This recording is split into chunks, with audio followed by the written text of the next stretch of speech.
Hey everybody, how's it going? Hope you're having a lovely day. Welcome to today's episode of How You're Getting. I'm your host. Okay, I get it. There's no live studio audience. But wouldn't it be cool if there was? Every now and then I kind of think about that because this has always been kind of an artistic outlet for me, or as my close friends like to say when they're ribbing me, my autistic outlet. But I kind of enjoy it. I like going off. I like having these rants. It gives me a kick in the morning. I like it. But at the end of the day, it is kind of a man rants at camera. It would be nice to rant to 1,000 people someday. Maybe we'll have a live studio audience someday. So today I'd like to follow up on something that I went over a while back when it comes to Sony. Sony and Discovery had some issues with one of their deals. And as a result of there being an issue with one of these deals, content that you had purchased because the word purchase was included on the product page was no longer available. And the content that was no longer available, as you can see, it's a lot of shit. So if you had paid and you had clicked the word buy because there was a word purchase there, this is all the stuff that was no longer available. Now, the reason that they were allowed to do this for the time period that this was the case is because when you look at their agreement over here, you'll see that they have a very interesting definition of the word purchase that does not match my definition of the word purchase. Over here, it says it's affiliated uses of the terms own, ownership, purchase, sale, sold, sell, buy does not imply any transfer of ownership of content or data or software. Now, to be clear, if they were saying that this does not imply transfer of authorship, that makes sense. I do not get to claim if I buy the Matrix online or I buy the DVD of the Matrix that I made that. I have credit for it. But I bought the content. I bought the thing. Like if I buy this table, you can't say that I don't own the table. But for some reason, when I buy digital media, you can say that I don't own what it is that I purchased. And I think that that's kind of insane, which allowed them to be able to do this. And the reason I was saying all those words in that funny way is because you could see just the way they want to redefine it. They put it in quotes, using of the terms own, ownership, purchase, sale, sold. They're saying it as if, isn't it so cute that you think that these terms mean anything? You're so adorable. At the end of the day, Sony did go back on this decision, and I imagine Discovery and Sony came to some sort of joint resolution because they were just absolutely getting it from every single end. Hopefully from people that watch this video, hopefully some of the 600,000 people that watch this decided to incentivize Sony and Discovery just a little bit by voting with their wallet. This, at the end of the day, as bad as it is, to be clear, was a bad thing, it only affected certain titles. It sucks. When you have a company where the new ownership and the new investors and the people on the board decide that they're literally going to run it into the ground, not pay any of their bills, while paying themselves $1 million salaries, like what happened with a company like Redbox. Take a look at this. This is not even a case where the studio decided they were going to screw people over. The studio, in this case, none of these studios were trying to revoke access to your content on purpose. The people that were supposed to be paying by their legal agreements decided not to. So even though you paid for your content, you don't get access to it. This is an amazing post that goes over all the details of how there's one particular individual named Mr. William Ruhana that really, really did his best to run this company into the ground. They did not pay lots of what they were supposed to pay. And for some reason, when the company that you bought the content from decided that they were going to screw their vendors over, or they were going to screw over their creditors, this affects you. You paid for all your content. You never had any issue with this. You were happy with the terms of the sale. Doesn't really matter. Redbox app is down and any movies that you purchase can't be accessed, watched, or downloaded. To be clear, not some of the titles, all of them. Anyone else mad about this? Time to charge back your debit or credit card for all your recent purchases with Redbox app. I hope they shut down their credit card processes due to all the back charges. What about all the people that lost Redbox points? Goes to show that the danger of buying streaming media could just disappear one day with no refund. People should demand access to their purchased movies and TV shows that they made on the Redbox app. And again, when you bring this up, the word purchase.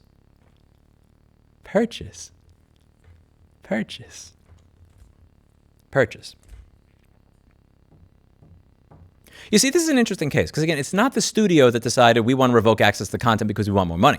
It was literally the people that were the middleman between you and the person who created the content that decided they were going to take the money for themselves and then not pay the people that they were supposed to pay. Now, again, to be clear, there's a lot of issues here. A lot of people are saying, what about all the employees that got screwed? What about everybody else that got screwed? I feel for them. I genuinely do. And I'm not saying screw those people. What I'm saying is that you as the person that paid $10 or $20 or $30 for this content should not even have the ability to be screwed. Because I see a lot of comments saying, well, this is not commentary on streaming in general. This is just this one case with Redbox where Redbox went bankrupt or Redbox had this issue because they had a corrupt executive or something like that. The point of the matter is that, again, one of the things that I talk about a lot, when I had about 100 plus Reddit comments recently where I was talking with the folks in the image subreddit. That is a piece of imaging software. It's very similar to like Google Photos or iCloud, except it's AGPL and it doesn't suck and they don't have the ability to report your photos to the police because they misinterpret a mother that's like breastfeeding an infant as child abuse or some bullshit like that because the employee at Google hates children. They were concerned about the founder of the organization that I work for funding the development of this particular application. And admittedly, I took it a little bit personally because I was the one that had this idea. My boss didn't even know the software existed before I brought it up. I told him, hire these people, pay them full-time salaries. Let's make this thing kick ass because it is kick ass. A lot of people had concerns. And when they were responding with their concerns, what I was saying, like, why should we trust you? I said, don't fucking trust me. You should never be in a position where you have to trust me. There needs to be a system put in place where you don't have to trust me. When I do an estimate at my store, if somebody wants to walk over and see what I'm doing or see my measurements, I have an open workshop. They can do that. And when it comes to this, AGPL software, no non-competes anywhere. Like, I literally can't fuck you if I wanted to. And those are the type of arrangements that you need to have with companies like this. It doesn't matter. Like, you shouldn't have to look into the management of the company that you're purchasing the media. Like, it shouldn't be a thing. Once you pay and you have the product in hand, it either works or it doesn't. And they should not have the ability to take that away from you. And the sad thing here is that this channel is getting so old at this point. I'm getting so old at this point, as you can see from all the missing hair and this freaking 1994 Mercury Tracer floor mat that I try to turn into a hairdo, is that there are people watching this channel that are so young, they weren't even around to understand back when buying something meant you actually owned it. And the problem here is that you'll also hear people talk about the rights of the recording studio or the rights of the studio that made the movie. And to me, this overlooks what's more important. So back in the day, when they say, what about the studio? What about if somebody pirates their content? What if somebody copies it? They're doing that anyway. Go on Usenet, go on SoulSeek, go literally, there are so many places you can go to get high definition copies of things. Any audiobook you see on Amazon that you can only listen to in Audible, you could find an MP3 or a FLAC file on SoulSeek. Any ebook that you can only read in this reader, you could find an EPUB file for on SoulSeek that you can read in Calibre, you can convert to a PDF with OCR, everything else beautifully, so you can copy and paste however you please. Any movie that you can only fucking view via Netflix, where I have to, if I want to see it in more than 720p and like 2 kilobit per second, garbage pixelated crap, anything like that.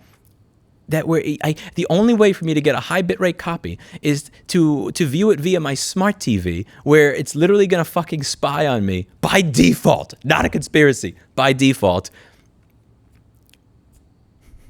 I can find somewhere else.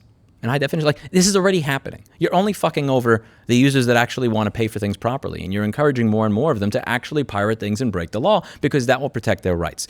I don't care about protecting the studio's rights. You know whose rights I care about protecting? My own. When you bought something 30 or 50 or 70 or 100 or 200, 2,000 years ago, you cared about protecting your own rights. You didn't have people that were sitting there literally explaining why the word purchase and own had to be in quotes so that they could redefine these words solely so that they could protect the other person in the transaction who had the ability to take away what you bought and paid for. If a service like Redbox has failed, the studio's interest in protecting their content do not justify leaving a consumer without access to what they bought and fucking paid for. And there are a lot of people that'll say, listen, if you don't like it, don't buy it. Honestly, to some extent, I agree with this. But at the same time, I genuinely do feel like this is a form of protest. The consumer protection laws in the United States of America, at this point, they just fundamentally don't protect the rights of ownership. They protect the rights of the people who want to take away rights of ownership. Section 1201 of the DMCA, which, by the way, I spent about $10,000 or $20,000 2 years ago trying to lobby to kind of at least create a carved-out exemption for repair. And we didn't even get that far. We didn't even get that far. It's a piece of legislation that says, the regulation that says you cannot break the digital lock on something you bought and paid for. The fact that we're even talking about whether or not you're allowed to break a digital lock on something you bought and paid for, it underscores a greater problem again. And this is what I say about not accepting the premise of assholes, which is that there are digital locks on what you bought and paid for. So if, let's just say this, hypothetically speaking, let's say that there's something that I can't find new anymore. Let's say it is a Tori Amos concert from 1991 to 1992 with one of the best performances that she ever did of a cover of a Kurt Cobain song at the end of the one where she's wearing the red shirt. I forget the exact name of it, which kills me right now, but anyway, it's not worth editing the video for. And let's say there's something like this, and I could get this thing in like 1080p or 4K on a Blu-ray. With Section 1201 of the DMCA, I'm not allowed to rip this. And the firmware in these DVD player, in these Blu-ray drives is literally such that I can't rip that. Unless, of course, I buy this one and I use 13-year-old firmware on it, which I have like literally dozens of these in my fucking garage, just in case that one on my computer ever dies. I literally need to buy this thing so that I can rip this thing after I've purchased it so that I have a copy. If I buy this and it becomes scratched, I literally cannot buy another one if it's not on the used market because they don't sell it anymore. Yet they will still block me from being able to take a copy of that and be able to view it where I please. I don't want to just be able to view this when I put the physical media in a disc player. That's some 2001 bullshit. I want to be able to view this on my phone. I want to be able to view this if I'm on, let's say I'm not at my work computer, but I'm at the computer that's in front of my Vandersteens over here without having to, install another drive. I want to be able to have some sense of freedom in that regard, which requires that I break the law. And I will break the law. And I'll tell 2 million people here that I'm happy to break the law when the law abuses consumers and it abuses my right to be able to do what I want with my personal property. I do not believe in protests that lead to physical violence. I do not believe in protests that have all of these consequences with regards to, you're blocking a road so that people are not able to get to work. I do not believe in protests that are disruptive to everyday life for normal, average, everyday people. I do not endorse any sort of violence or vandalism or anything like that. But I will more than happily endorse a protest in this way where I break the law in a way that affects nobody. I bought a product. I want to be able to view that product over here.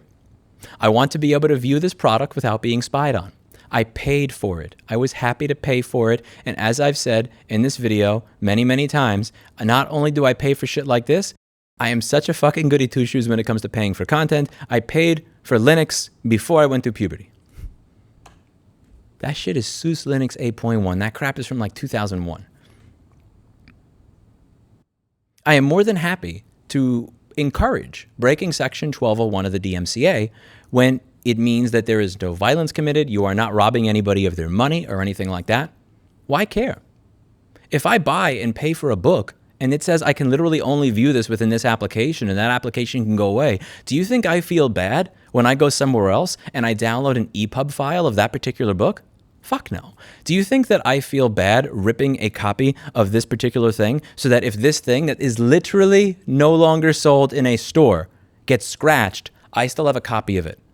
Hell no. Do you think I feel bad that I own a drive that allows me to do this to 4K content in addition to 720p or 1080p content by virtue of using a drive with firmware that I don't even think you're legally allowed to sell anymore? No. Because I paid for it. I'm more than happy to suggest this. I'm sick and tired of dealing with this type of nonsense where every single company does the same thing and for some reason I'm just supposed to accept it. A good friend of mine who comments on the channel regularly, Mr. Paul, I respect Paul a lot, and he'll say, listen, if you don't like the terms of service that this company has, just don't do it. If you don't like this media, just consume something else. And I respect where he's coming from. I genuinely do. I respect this man and I respect his opinions. At the same time, I feel like I'm at a point where it's not even like opting out of one company. It's not like GM is the only one that's implying that people are going to be sexually assaulted in a parking lot in 2020 if right to repair passes. It's the 5 major automakers. It's not just like one of them has some sort of cloud bullshit with internet in the car. It's virtually all of them. It's not like one movie studio is doing this. It's all of them. It's not like one company is pushing forced arbitration. It's almost all of them. It's not like one phone manufacturer is not providing schematics. It's virtually all of them.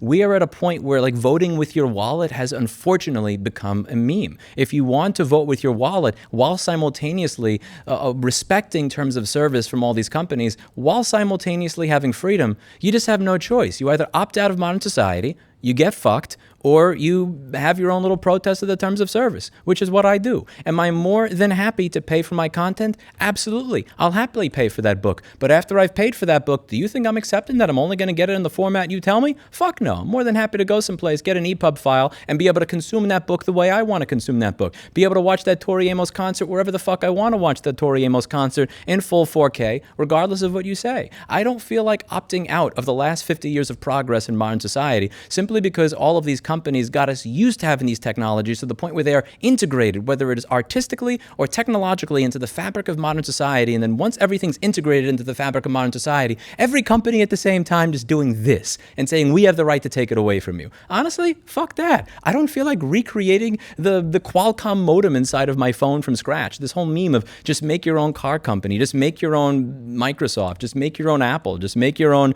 whatever the fuck. Like, I'm not going to do that. We're not going to recreate our entire fucking society from the ground up simply because companies have decided to be dicks. I'm not saying to be violent. I'm not saying to steal. I'm not saying to not support content creators and the people that create technology and all the people that do this type of good stuff. What I'm suggesting is that we reject this idea that like we should just simply put up with and tolerate this type of abuse. Own used to mean something. Purchase used to mean something. I don't want to see quotes around those words in a contract ever again, and I don't want to live in a world where this is accepted as the norm. And I'm going to admit this out loud because I've admitted many times in this channel when I'm wrong about a number of different things. I did that in 2019 when Apple had a point against the Henrik Husby case. If I'm willing to accept when I'm wrong, even when it comes to a company that I detest and despise for 15 years. I used to be a way more libertarian person. I really was. And as I get older, I start to see how this stuff is just kind of a meme. A big part of what made me libertarian in the beginning is that many of the, just dealing with New York State government, dealing with New York City government, it genuinely tortured me. Like, these people don't know their own laws. They routinely harassed me. They fuck with me endlessly. I got liens and warrants on my company for shit that I paid taxes. I literally gave you all of your money 12 years ago. I have a fucking receipt. I have everything certified mail. I'm sick and tired of getting abused by shitty government actors. But at the same time, a lot of libertarianism is the whole like, yeah, just make your own thing. If you don't like the terms of the sale, then you can't break the terms of the sale. You signed a contract, deal with it. I don't feel like fucking dealing with the contract anymore. I don't want to opt out of modern society simply because every single one of these fucking companies decided to change the terms of the sale at the same time. And frankly, even if we did live in the anarcho-capitalist libertarian utopia that a lot of people talk about, you know what? Me being able to use this drive and me being able to rip your disk, me being able to get around Section 1201 of the DMCA would be allowed because we wouldn't have a Section 1201 of the DMCA. I'm not even talking about this in regards to having more regulation. I'm just talking about this in regards to having contracts. Libertarians often talk about contracts and how contracts matter. And in this case, I don't really care about them anymore because the manufacturers routinely change the terms of the sale after the sale, as I've gone over in many videos in this channel, where they try to opt you in and force you to opt into new terms of service or take the device or the content or the software that they have provided you hostage, and in some cases even take your data hostage unless you accept the new terms of service, or companies that just decide all at the same time that we are going to screw our users once our software, once our hardware, once whatever we've created has become integrated into the fabric of society. If you're allowed to change the terms of the sale at any given time, if you're allowed to opt me into new terms of service without me even signing something, but in order to opt out, I have to certified mail you a letter to this particular address 30 days before the terms of service occur, and you notified me 30 days and 2 minutes before that happened that I need to do this, why should I care? Why should I respect your contract anymore? Why shouldn't I simply rewrite the terms of the sale the same way you have? Or as one of the best YouTube comments on my channel after 12 years put it, tell me he's wrong. I don't want to miss out on the things that I enjoy because consumer protection law in America is a joke. Because in these comment sections, there'll always be somebody that turns up that says, if you don't like this, just do that. This is a government force that's being used against this person. Honestly, is government force not being used against me? Why is it that Pioneer cannot sell this fucking thing with 13-year-old firmware? Why do I have to find people who are as schizophrenic as me that pile this shit up in their garage like 10,000 at a time to buy them on an internet forum? Because if the manufacturer sells me something that allows me to do what I want with what I own, they get in trouble. We don't live in a free society nowadays in many different ways. We're allowed to walk around. We have freedom of speech. We have freedom of movement. We have better technology. I get it. A television is cheaper. An air conditioner is cheaper. You have access to information in your pocket. There are a lot of technological advancements that have happened over time, but in many other ways, society is becoming considerably less free. Simply because technology is going up and up and up, because we have more technological advances that help us in our everyday lives, do not mean that freedom is not being lost at an exponential rate every single day as we accept this bullshit as okay. I never want to see the words fucking purchase and buy in a contract in quotes ever again. Those words mean something. You don't get to redefine them. Fuck you if you try. And if you try to do that as much as you can, I don't care how many companies do that at the same time, whether with repairability,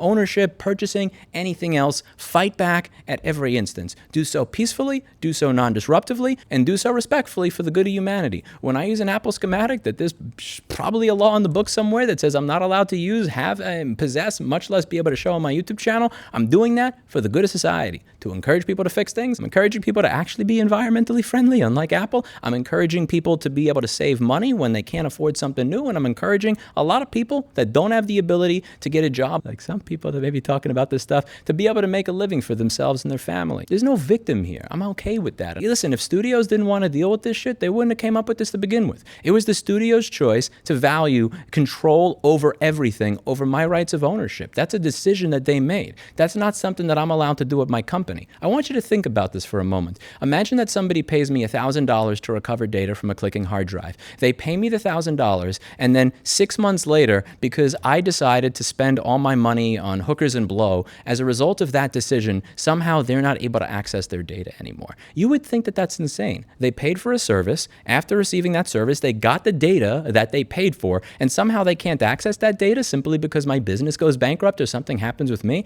We don't accept this in any other corner of society. We don't accept this when it comes to virtually anything else, but for some reason we accept this level of insane control when it comes to media that you've spent maybe thousands of dollars on. I personally, when I've made the mistake of spending money through these type of platforms, I probably haven't spent more than $70, so if it went away, I wouldn't really care. But if I spent $1,000 or $2,000 with this company, and now I'm just shit out of luck, and the studio just does this and says, well, suck it, you can pay for another copy of it, at that point, I don't give a fuck what the law is. In the words of Bill Burr. Marry a girl, you fall in love, you buy her a house. You go to work every day, paying off the house. You come home one day, she's banging the next door neighbor, hands you divorce papers. You got to move out, sleep on a futon, and still pay for that house that she's going to stay in.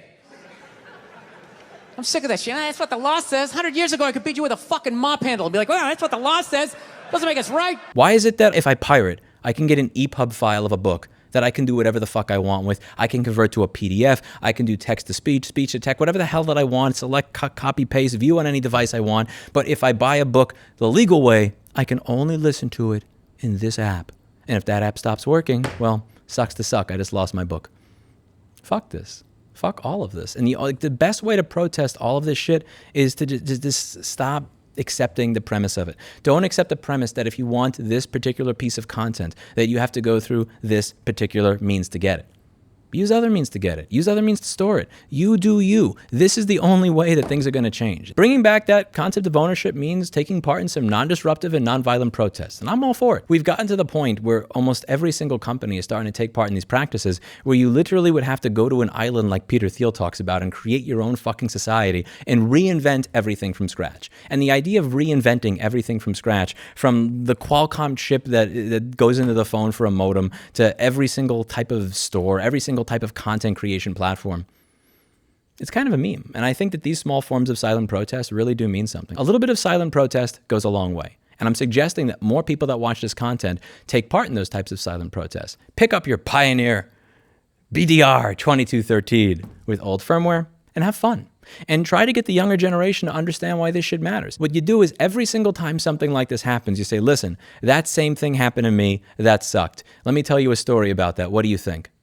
Guide them to the solution. Don't tell them they're idiots. Don't try to take part in what John Maxwell calls in the 5 levels of leadership, positional authority. We're like, I'm older, I'm wiser, I know this, you're stupid, you should do what I say, I think you should do this, that's wrong. That doesn't work. When you see somebody get screwed, have a conversation with them, be open with them, empathize, sympathize, do all that type of shit that humans are supposed to do, and try to draw them a little bit of interest. I'm not going to call the people that got fucked over by Redbox and their garbage CEO idiots. They're victims of a shitty system. It's the system that needs to change. And the way we change the system is by informing people, and again, politely, non-violently, non-disruptively, protesting it at every single instance. Let me know what you think in the comments down below. That's it for today. And as always, I hope you learned something. I'll see you all in the next video. Bye now. By the way, in the next video, you will learn something incredibly important, so stay tuned for that.